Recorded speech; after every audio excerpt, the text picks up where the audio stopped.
Let's talk your 3-year-old checkup. This is kind of a fun checkup because there's not usually going to be any vaccines or pokes, but there are some important things that we're going to cover.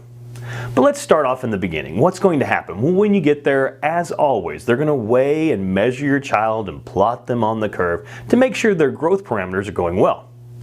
We're going to talk about diet. And just like a 2-year-old, a 3-year-old's diet's very sporadic. And so they're eating well when they're growing, they're not eating much when they're not, and the reassuring thing is that's fine. It's not your job to make them eat, it's your job to offer a good variety so that when they are hungry and they do need to eat, that they're getting healthy food.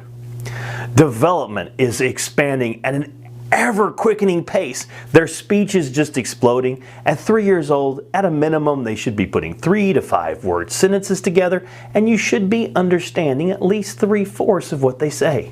It's completely fine for them to still have some baby talk, some words that are just completely made up, and for them to have some lisps and slurs. Those are all okay.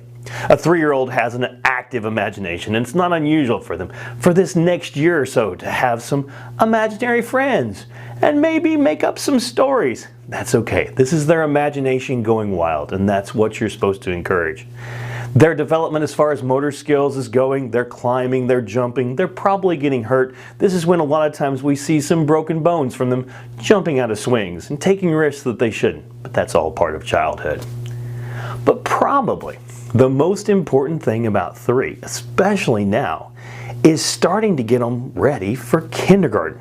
Kindergarten at 3? I know, it seems a little early, but there are so many things to learn before we get to that point that it's a good idea, especially with little boys, to start now. So what we recommend is that you start working on things like their ABCs, counting to 15. Start working on their address, their phone number, 911.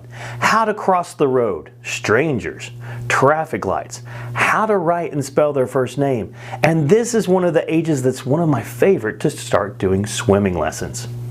As far as getting hurt, they're into everything. It's mostly falls, sometimes choking, but mostly falls. And then you just have to worry because they're very independent.